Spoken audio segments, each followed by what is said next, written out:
Eddie, before we come on to Everton and the match tomorrow, when I asked first about the FA Cup draw, because on Sunday you were paired with Sunderland away from home. First off, you started for almost 8 years. What was your reaction?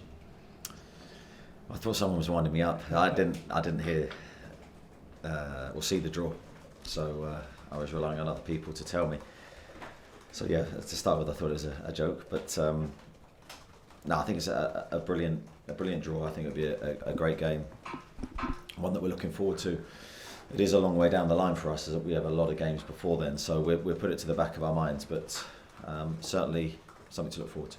Is it something that you and your staff, I suppose the players who haven't experienced it before, have wanted to have the opportunity to play? Yeah, I think so. I think you want to play in big games, you want to play in games that mean something, and this game means so much to everyone. So, no, something that I was enthused by the draw. I think it's a great thing for us, because that game comes at the end of a lot of fixtures, and our record in the FA Cup the last 2 years hasn't been good. So I think it'll be an explosive atmosphere, one that I think we've been used to this season. I think we've played in a lot of highly charged stadiums with a lot riding on the games, and that'll be another one. So it's something that I think we have to enjoy. Moving on, Nick Pope suffered what looked like quite a bad injury at the weekend. How is he, and what is the prognosis? Yeah, so he's had a couple of appointments, visiting specialists. I'm sort of awaiting a final news on what's going to happen. We anticipate he'll be operated on. There's no doubt he needs an operation, so he will be out for a period of time. I think the operation hasn't happened yet, but we're thinking roughly around 4 months. So a big blow to us, but one that we expected after the game. As soon as you see the dislocation, we were fearing the worst, really. How is he in himself? Because it's a serious injury that's come at a time when there's a lot of big games coming up for the club, and he's been playing particularly well again too. Yeah, I think he's been in the best form that he's been in since he's been at the football club. How is he? He's naturally down because, as you say, at the stage of the season where we have so many games, huge games coming up.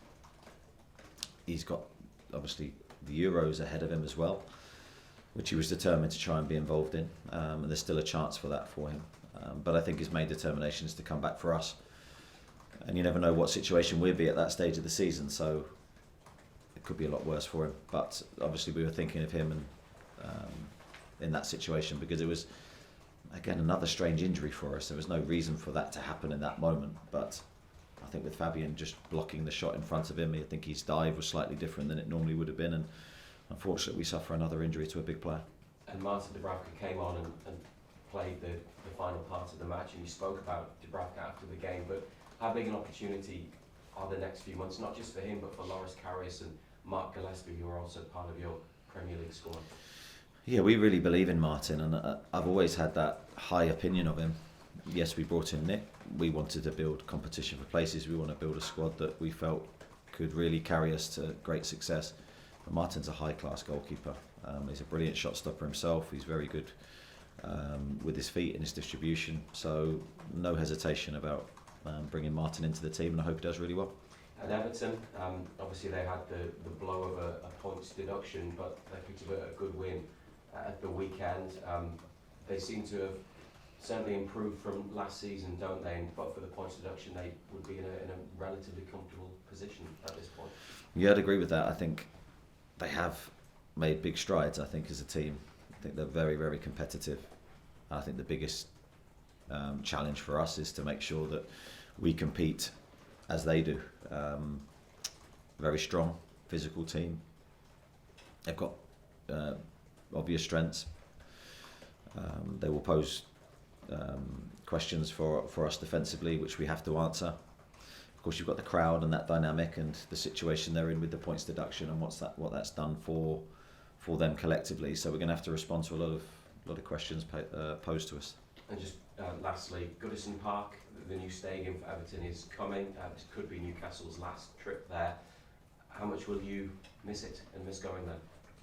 Just trying to think of my record there. I think it's been mixed over the years, so I won't particularly miss it, I don't think, from a results perspective. But yeah, that's about Everton. That's not about us. We will look forward to this game because I think it's a big game for us when we go to Tottenham next, and in the middle of a sort of a good run in the Premier League for us. So we know our away form has to improve. Thanks. Keith. Thanks, Lee. Eddie, on Nick, is it the same shoulder that he injured when he was at Burnley that kept him out for a while? Yeah, it is the same shoulder, but it's a different part of the shoulder. So the old injury's fine. It's slightly different. Without being a shoulder expert myself, it's difficult to give you too much more clarity than that, but it is the same one. But yeah, there was no reason for that happening. I think it was just an unfortunate set of circumstances for Nick. And in terms of looking ahead to January, I know you're just probably trying to digest the injury, but do you think you might need to replace him on a short-term basis even, or do you feel you've got enough cover with the goalkeepers you have?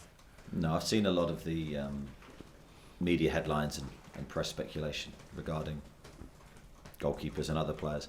We have not made any inquiries or any decisions about our recruitment leading into January, and I've said many times that's because if we were to recruit now, we'd probably be recruiting in every position on the pitch because we have injuries everywhere through the squad. Hopefully that picture looks different by the time January comes. So no, this is a chance for the goalkeepers we have at the football club to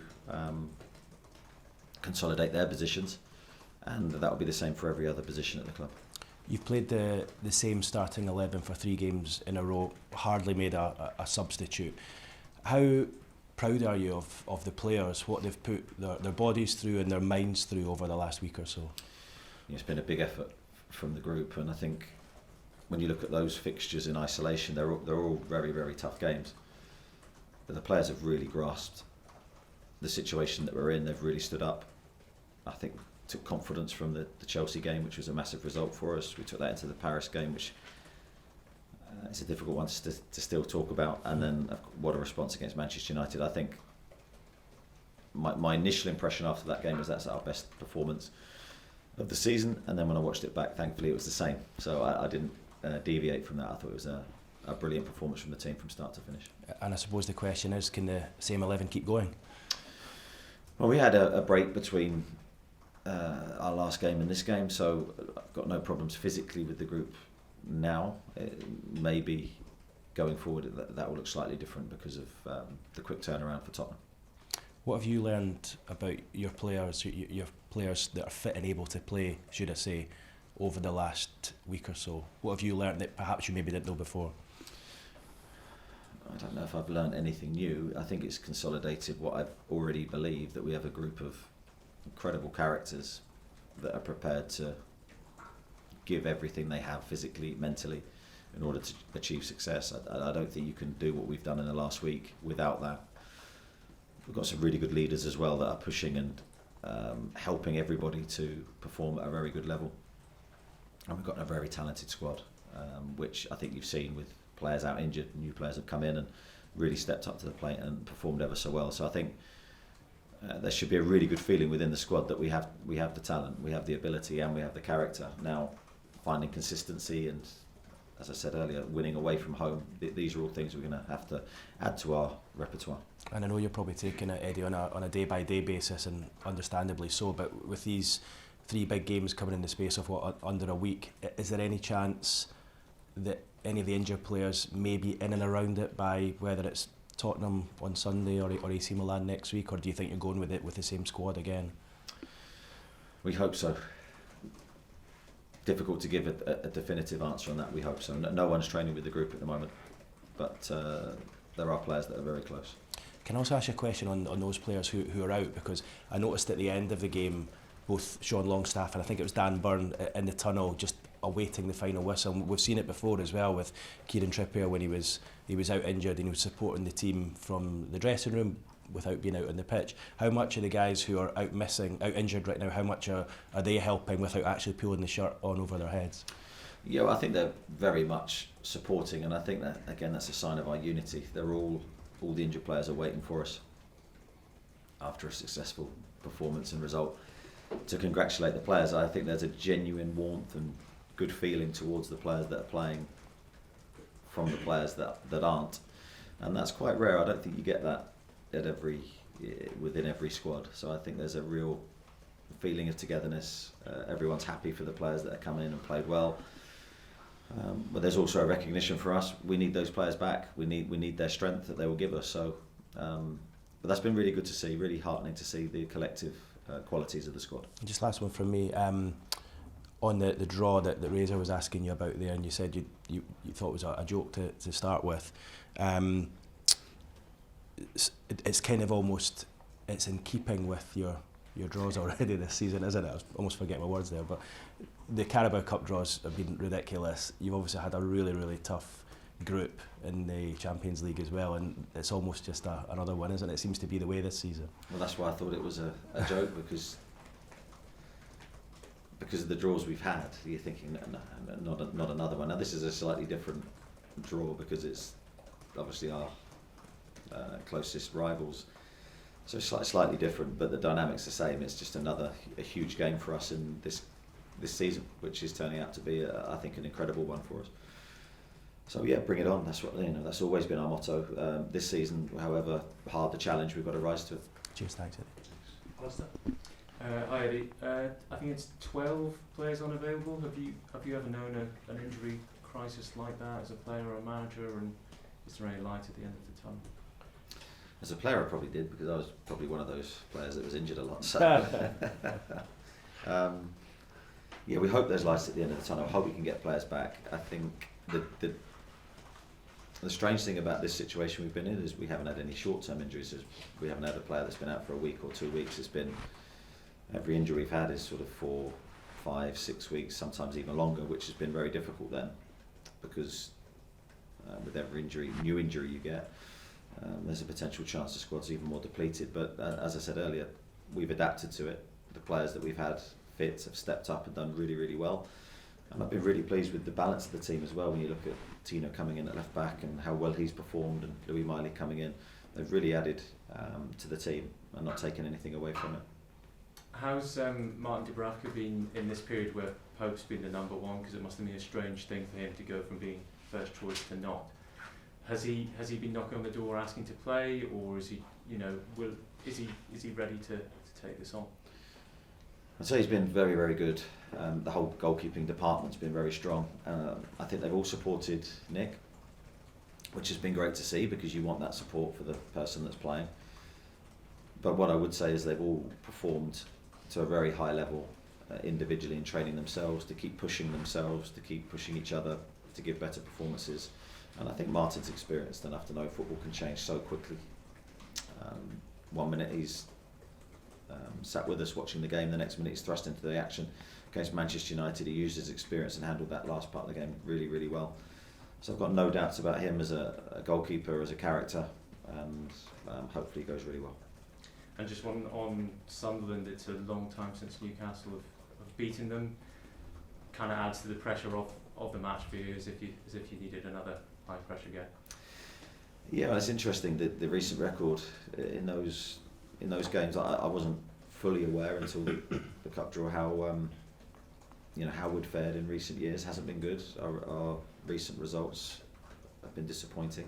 So I just think that's another incentive for us to try and win the game. Thank you. Thanks, Alistair. Damien and then Craig. Eddie Bruno Guimaraes seems to have been back to his best in the last few weeks. How important was that being, given the absentees you have? Yeah, I think you need your top players to play really well in situations like this that we're in at the moment, and I think Bruno's certainly done that. I thought Manchester United, Chelsea are up there with his best performances.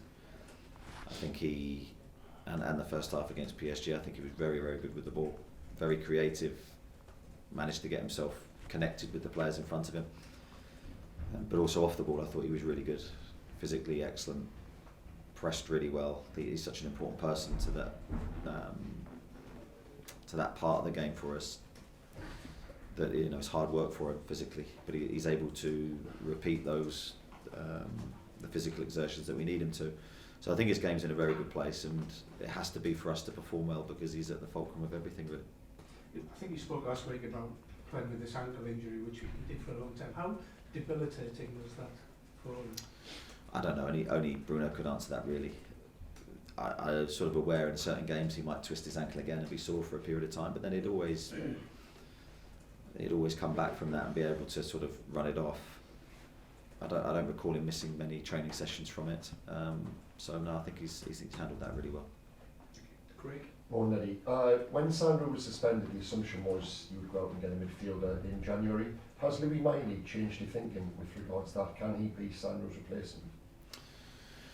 Again, with recruitment, it's very difficult because, yes, you're probably right. When Sandro's a huge part of our squad, and then when he's missing for such a long time, naturally you tend to think, right, that's going to be an area we're going to have to look at.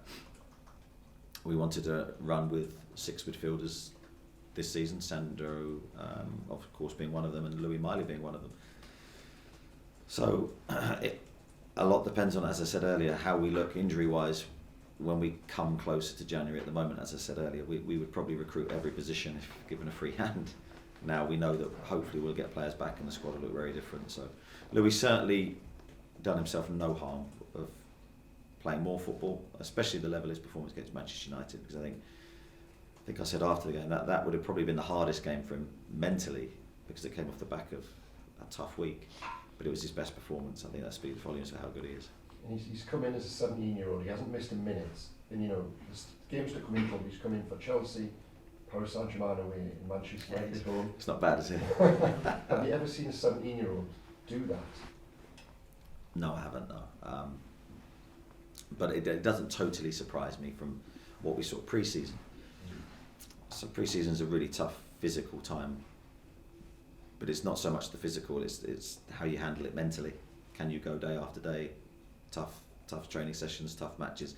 Thought he did really well during pre-season, and I think that probably was a really big part of his development, to then make sure he was ready for the moments that he's getting now. I just hope he continues to go from strength to strength. I don't see any reason why he can't, and keep to the high levels that he's already shown. And just lastly on Louis, is he a 6? Is he a 8? Because I know he played as a 10 when he was younger. What is he, and does he remind you of anyone? I'd say at the moment he's probably better higher up the pitch, where he's able to run and play with a bit more freedom, whereas the 6 is such a tactical position. But I think in the future he can be a 6 for us without a doubt. I think that needs a bit more development. Does he remind me of anyone? I think he's got a little bit of everything in him. I think he's got goals in him. I think he's got obviously the control and the technical ability. I'm struggling to think of anyone off the top of my head. He's unique, and we're delighted to have him. Thank you. Martin and then Ian. Jurgen Klopp said some very nice things about you this week. Eddie, does that mean something to you, that the progress the team's made? I didn't see it, so You were exceptional against Paris and Man United. Okay, well, it's always nice to hear from people that you respect.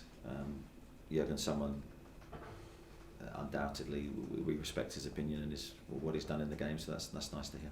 And moving on to Fabian Schär, is this the best he's played since you've been here? And are there many central defenders in the Premier League that you would swap him for? Does that say how well he's done since you've come? Yeah, I think I've been saying almost after every game recently how well Fabian's played. I think his technical delivery, especially on the left-hand side, which has been a different dynamic for him, but I think he's handled that so well. He's been playing passes with his left foot when he needs to. He's been playing passes with his right foot when he needs to. He's built up some good relationships with the players around him on the different side. Probably never seen him in mentally such a good place. Confidence to step forward with the ball. I think he did it a couple of times against Manchester United, and it was a real attacking weapon for us. So I'm delighted with where he's at, and I think firstly, when you're a centre half, you have to defend well. I think he's done that as well. So, no, really, really pleased with him. And just on Louis, you've got Louis, Sean, Longstaff, Elliot Anderson. Is the area still capable of producing top young players? Yeah, I believe it is. I believe with the right mixture of scouting and good coaching that you can bring players through. Those lads that you've just mentioned are a great example of the quality that we do have in the local area, and would love to bring more through. I've said that many, many times. I know there's a big push internally from the football club to do that as well, and congratulate everyone for what they're doing through the academy at the moment, because there's a lot of hard work going to make the players better. Just last one on Louis, how impressed have the players been with the standard of a 17-year-old, and how is he fitted inside the group? Yeah, I don't see too many shocked responses from the players, because I think that's how highly they regard him. I think they saw what he did during pre-season, and he's been training with us now. I'm just trying to think back for how long, probably for a year. So when you train with someone every day, you get a very good opinion of how good they are quite quickly. So I think the biggest thing for the players will be he's got the mentality to step up and do it when the pressure's on, and that's always an unknown with any young player. And of course now the challenge for Louis is, can he be consistent with his performances, and again that's a very difficult thing to do when you're so young. Ian, then Dominic. Morning, Eddie. Morning. It's always going against football to see the logic, isn't it? A 17-year-old coming in, staying in, playing 90 minutes again in high intensity games. Beginning of the season, you did say he'd get his chance this season. Did you imagine that he'd just be dipping in and out, and has he proved you wrong with his durability?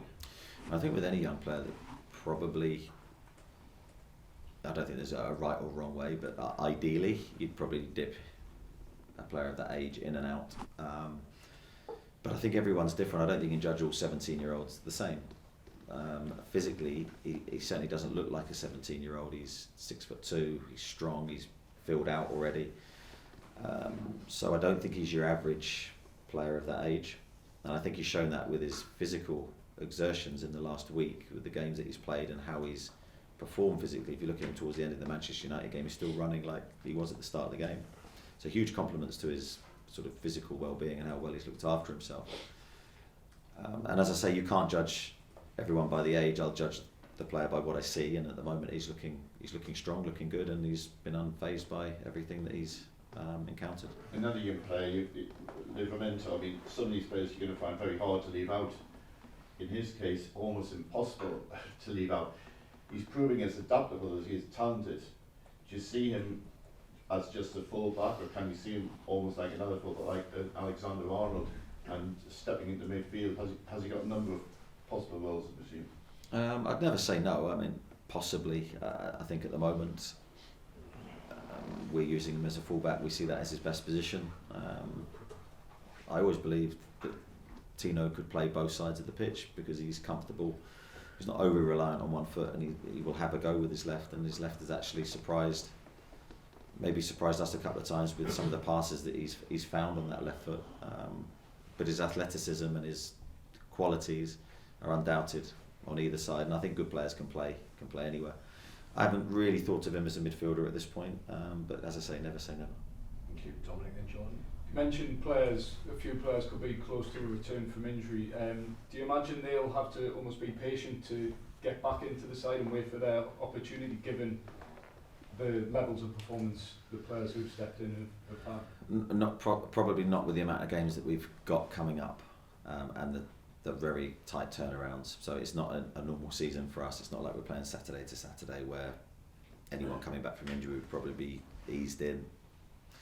No, we need players back, and we need them back quickly. Yeah, not being a normal season, since your first Champions League game you've picked up more points than any other team in the Premier League. Compounded with an injury crisis, to what degree have your players exceeded your expectations and impressed you over this period? Yeah, they certainly impressed me. I don't think exceeding expectations, because I've got high opinions of them, and I really believe in the squad that we have and the mentality that we have collectively. So, no, my expectations are high. But I do have to give them a massive compliment for how the fit players, as I said, that we've had consistently over the last week have really stepped up and grabbed their opportunities. Okay. Jordan and then Lee Ryder. Yeah, obviously Anthony Gordon returns to his former club tonight. Is he prepared for probably be a hostile atmosphere towards him? I'm sure he would have thought about it, and I'm sure he'll be going through the mental process of preparing for the game. My message to him would be just to play a normal game, don't overthink it. It's not the first time he's been back, so I'm hopeful that he can just concentrate on his football and continue to play as well as he has. And since signing Anthony, has he matured a little? As a player, as a person? I think naturally as you get older you mature. I had no issue with him when we first signed. He just wanted everything there and then. He wanted to play, he wanted to score goals, he wanted to excel and do well, which I understand and is natural. But going to a new club is never easy. There's always a transitional period, no matter how experienced you are. And I think this season we've really seen him grow and develop because of his fitness levels being so high because of his work with England in the summer. I think that really benefited him, and I think you're seeing now his physical outputs that he's delivering in games is so high. And that's been a key reason behind his success, I think. Okay, Leroy, any question?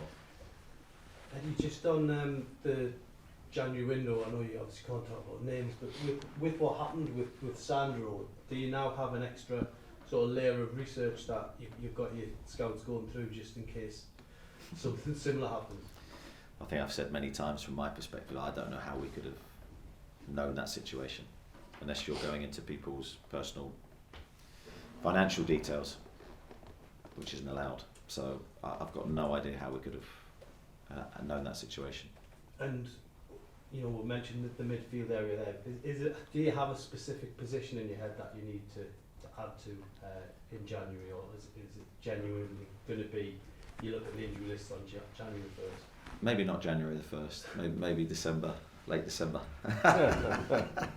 But no, we will. We'll have to look at who's fit and available. It will be so it basically means our knowledge of players and who is potentially available will have to be all positions, rather than just maybe focusing on a normal season. In a normal situation, we're looking at maybe 1 or 2 positions. And on Harvey Barnes, I know people don't like the term, it's like a new signing, but I get the feeling with him it might just be like that. Well, I think with all the injured players, it would be like a new signing because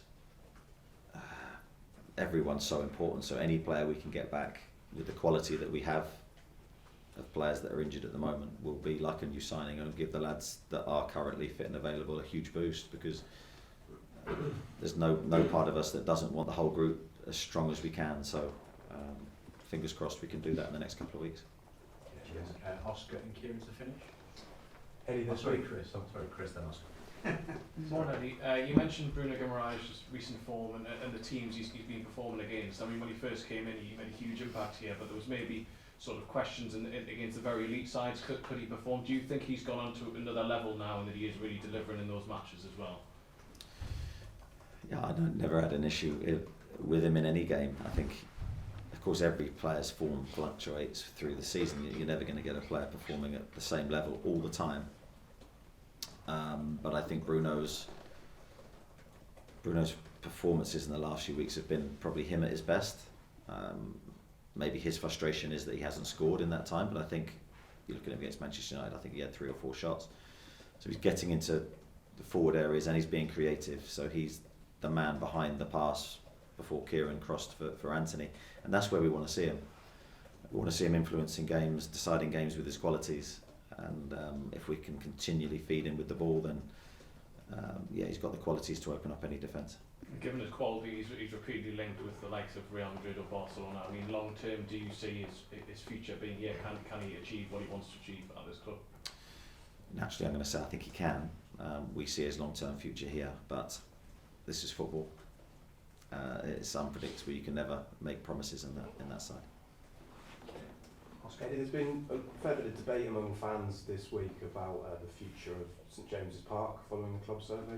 What's your personal view? Do you feel like you need a bigger stadium to close that financial gap on rivals and maximise the club's potential? Yeah, I think I've said before, I think my ideal would be that we stay at St James's Park. I think that the stadium is iconic. I think its situation, well, the way it's situated in the city is, there's nothing else like it. It is in the middle of the city. It's the heartbeat of the city. It's the thing that you can see more than any other. I wouldn't want to see that change. We would like a bigger stadium though. We'd like more people to be able to come and see us. So redevelopment would be my ideal, personally, but that's just my opinion without discussing it with anybody. So, but I think it's an unbelievable place to play football. So I personally, I wouldn't want to lose that. Would you potentially be up for rebuilding then on that site in theory? Yes, depending on what you can and can't do. So I think that's been the issue. Without me having too much knowledge on it, I think what we can and can't do is the problem. Space is a problem, obviously, because where it's situated in the heart of the city. But ideally, there's things we can do to get more people in. Yeah, and just how important is it that whatever decision is made, the club retains that local identity moving forward? I think that's so important. Personally, I wouldn't want to see the stadium move I think you'd lose something. When I'm saying move, I'm talking to move out of the city. But again, that's just my own personal feelings that might be different to what the club think. Kieran? Eddie, do you think Anthony's type of character would thrive off the atmosphere tomorrow? The more hate he gets, the more that will fire him up on the field. It's a difficult question to answer. I don't know. As I said earlier, I think Anthony has to be prepared for whatever reception he gets and take it, but really just focus on his football. That's all he can do. If you start thinking about external things that you can't control, I think then you take your mind off what you need to control. So he needs to control all the things that make his performance as good as he can, which he did against Manchester United, and he's been doing on a consistent basis lately. It's great to see him score goals, it's great to see him assist goals, it's great to see him look like he's enjoying his football. Because I think if a player's in that frame of mind, they're going to perform better. So that's all he's got to try and do, just enjoy the game. Do you ever think you get a chance to manage in a derby? Is that a loaded question, that one? Can be whatever you want it to be. No, I think I hope to do it because, as I say, the big games, the big atmospheres, we want to experience and we want to take them on and try and achieve success in them. We know how important this game is for our supporters, so I think we take that responsibility very seriously, and we will prepare that game when it comes round as best we can. Have the Geordies around the club already been in your ear about it? One or two. I've mentioned it. I think it's been a hot topic of conversation, as you say, especially amongst the Geordies in the group. But I think everyone, was interested and intrigued by the draw. But I've encouraged them to park it because we have loads of games before that.